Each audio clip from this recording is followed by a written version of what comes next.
welcome. If you're able, would you please rise for the presentation of colors by the Kent Metro Honor Guard and the singing of the national anthem by Casey Kaufman of the Wyoming Department of Public Safety?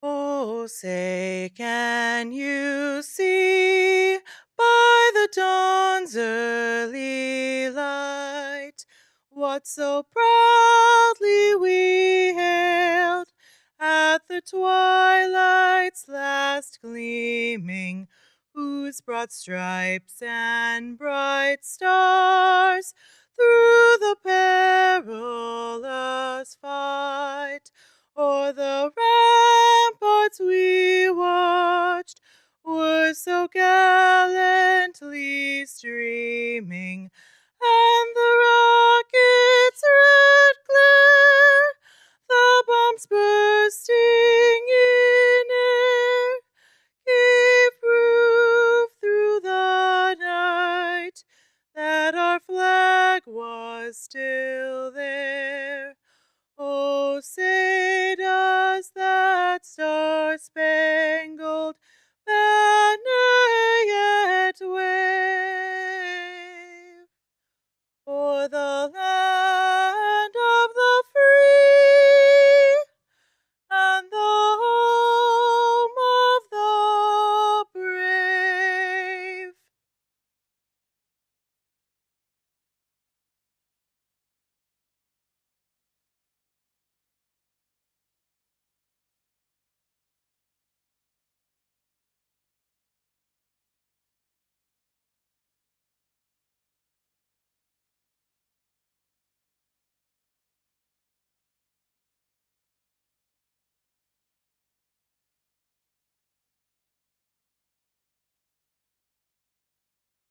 Thank you. Please be seated.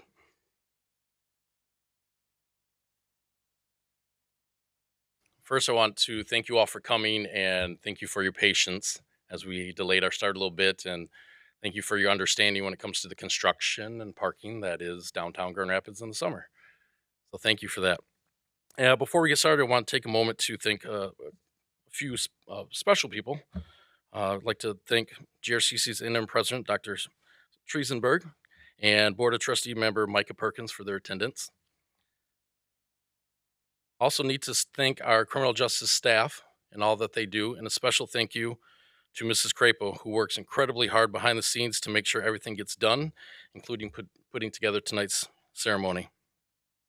I also need to thank our instructors. When I came into this role some months ago, I was told how incredible our instructors were, and they truly are. They're very professional. They bring a lot of years of service to their skills in the classroom, and they do a great job teaching adult learners. Also, want to thank members of the Kent, Ottawa, and Newaygo County Sheriff's command staff. And lastly, I want to thank our advisory board members for all of their support and guidance. Today, we celebrate the achievements of graduation of 19 members of our 18th Corrections Academy. An overview of our local Sheriff's Corrections Academy is a certificate requirement set by the Michigan Sheriff's Corrections Training Council. For most of the students, it's 160 hours of training. That includes items such as correctional law, prisoner mental health, fire safety, custody and security, booking and intake, professionalism, diversity, ethics, interpersonal communication, report writing, subject control, and many more. For many of the students, this comes at the beginning of their corrections career, while others may have months on the job or are within their first year of their career. And yet others have many years of experience in a state correctional facility. For all of them, this academy has either built a foundation of understanding or has enhanced their ability to protect and serve in our county jails. We are very fortunate this evening to have our keynote speaker, Under Sheriff Dave Koch from the Ottawa County Sheriff's Office.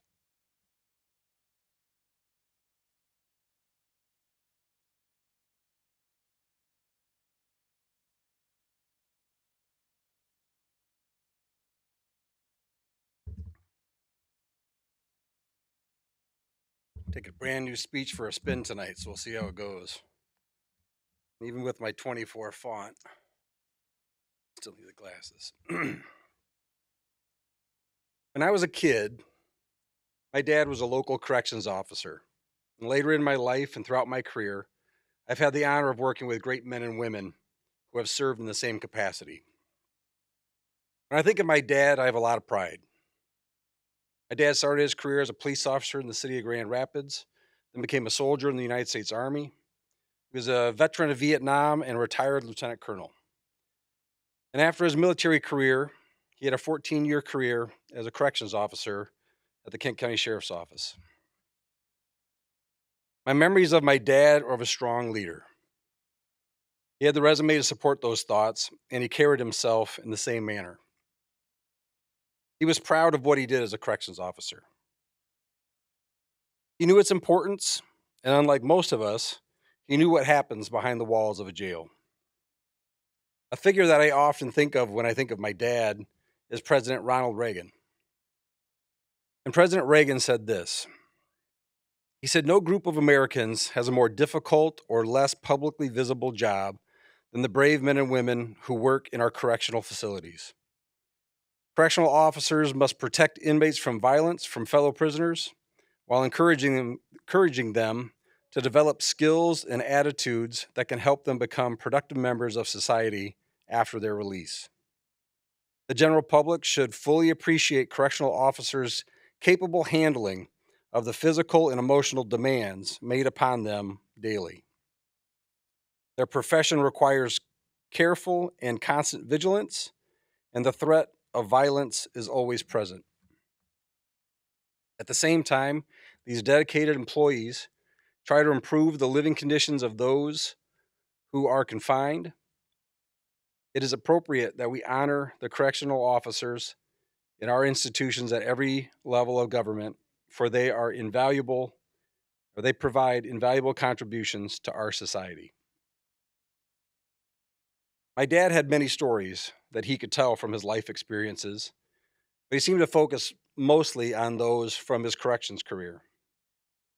He spoke about the friendships and the partnerships that he had with his coworkers, how they would joke and make fun of each other, how they would support each other in times of need, and how they would back each other when situations became intense, when inmates would be uncooperative, and especially when inmates would become physically defiant.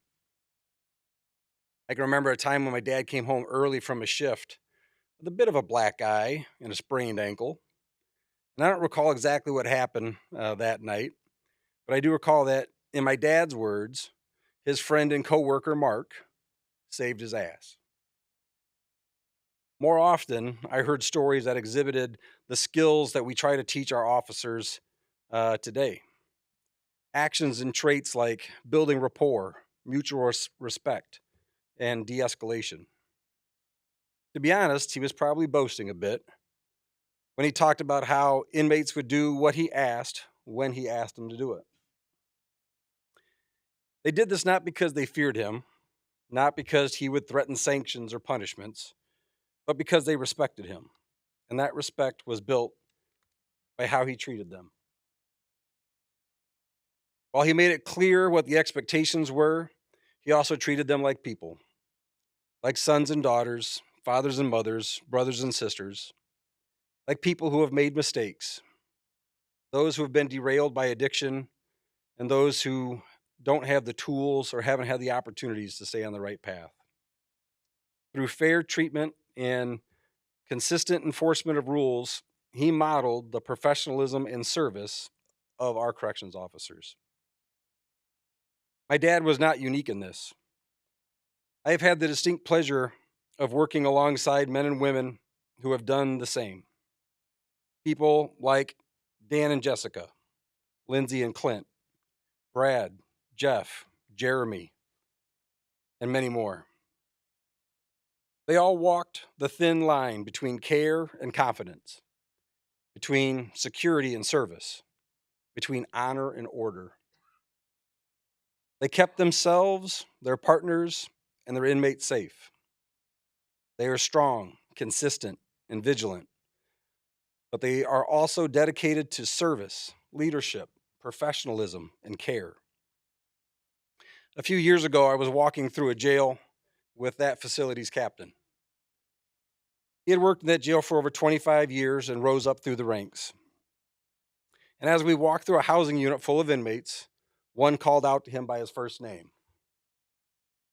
This inmate was known as a frequent flyer, arrested and incarcerated dozens upon dozens of times over many, many years. These two people haven't interacted in many years, but still that inmate recognized the captain, and he recalled the class and dignity that he had been treated with. That inmate just wanted to say hi, shake his hand, and he did so with a smile. I have seen and heard the stories of corrections professionals who have all but gotten into the shower in order to help a mentally ill inmate get cleaned up, and who have gone as far as to help cut an inmate's toenails. These are but a few examples of the servant leadership that our corrections professionals exhibit. In this field, you will experience the worst of the worst. Inmates are capable of great violence. They can be deceitful and manipulative. They will sweet talk you into lowering your guard, and they will provoke you to step across the line. Keep your guard. Stay vigilant. Beware. But remember the words of Reagan and the stories that I've told you. Correctional officers must protect themselves and inmates from violence, but they must also help model the character and the attributes that will help them become better members of society. You have accepted the call to enter this noble profession. You have taken your oath. Congratulations on completing your academy. But it's time for you to write your own story. May you continue to model the strong leadership of those who have served before you, and may you lead us to new heights of professionalism and service. Thank you, and congratulations.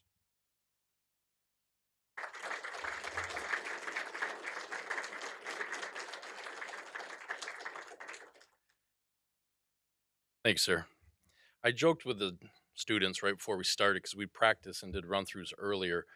And as we were getting ready to start, I was like, "Did you guys all forget what you're supposed to do?" And they're like, "Yeah, yeah." And then I got up here and I forgot to introduce myself. So, my name is Bo Peters. I'm the Police and Corrections Academy Director here at GRCC.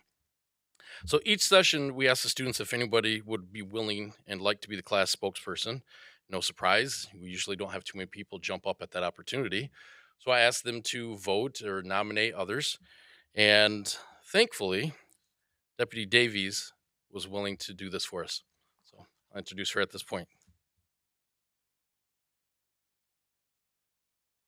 Good evening, everyone. My name is McKenna Davies, and I'm honored to be speaking in front of you today on behalf of our graduating class. It is a great pleasure to welcome friends, family, and faculty here tonight. 4 weeks ago, we came together in a classroom here at GRCC, not knowing anything about each other. We all come from different backgrounds, different walks of life, and yet we all shared one thing in common. We were asked very early on in the academy to raise our hands if any one of us grew up knowing we wanted to be a corrections officer. Not a single one of us raised our hands. While some of us knew we wanted to work in law enforcement growing up, some of us, including myself, didn't have that dream. I wanted to be a veterinarian and live on a big farm in the country. However, plans changed, life happened, and just a few months ago, I decided law enforcement was where I wanted to be.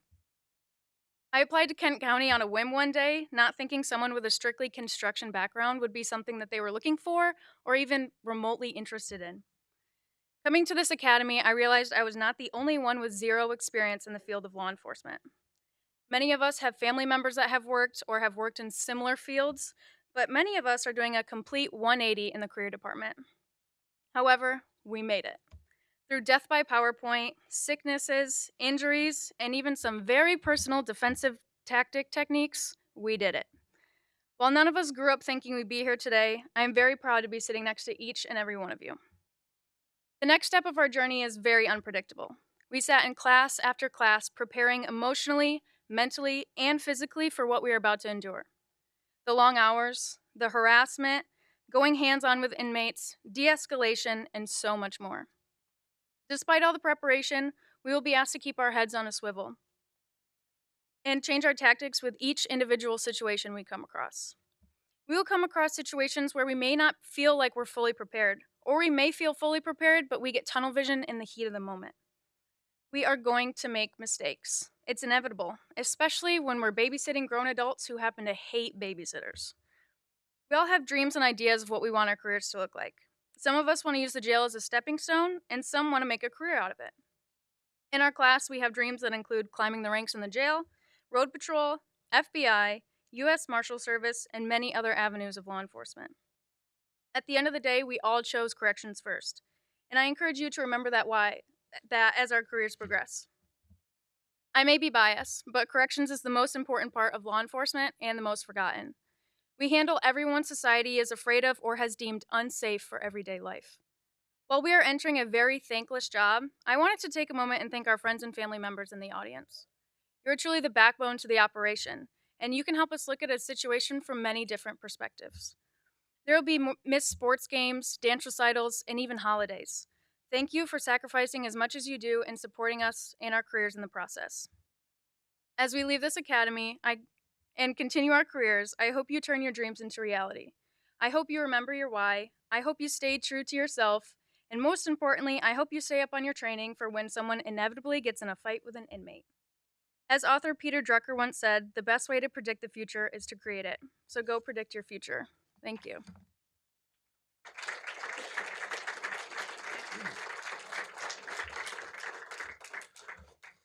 Thank you. With each session, we want to award one student for their outstanding performance. The students again submit their votes as to whom they think is worthy of the award. We also took into consideration feedback from instructors and their test scores. This session, the award for outstanding performance goes to Deputy Jacob Vutovich.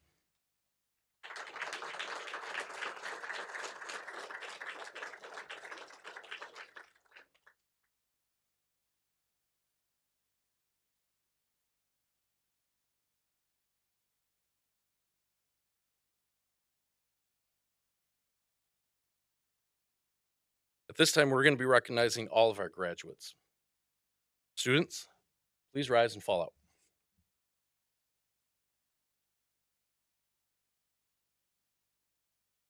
Glenn Alexander Jr.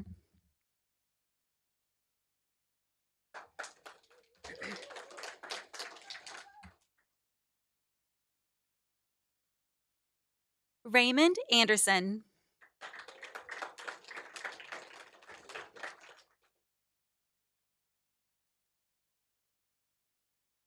Joshua Brown.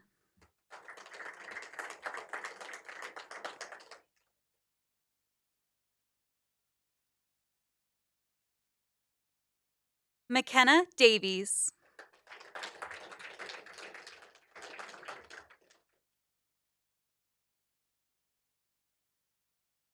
Christopher Engelhard.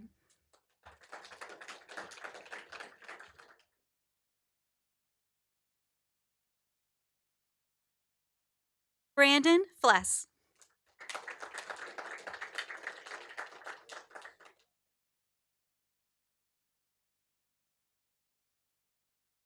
Rafael Garcia.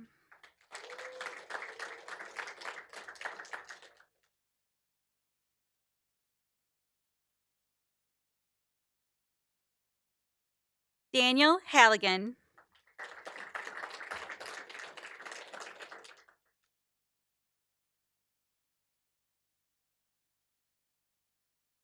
John Holsma.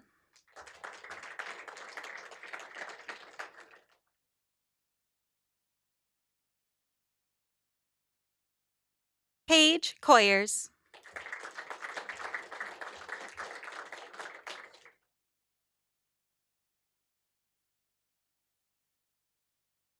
Liz Malo.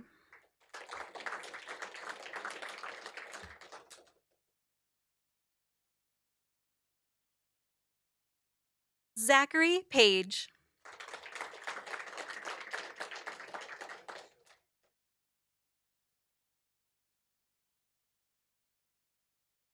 Christina Pierce.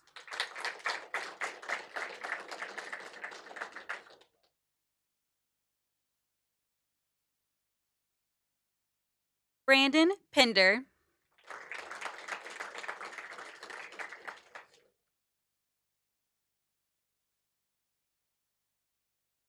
Logan Smith.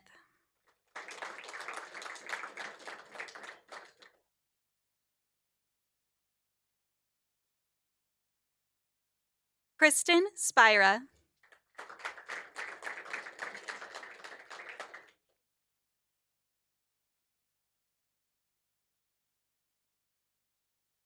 JD Sulek.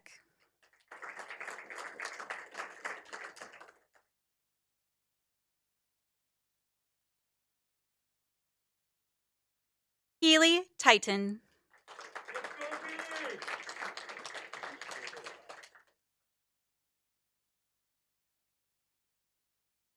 Jacob Wojtowicz.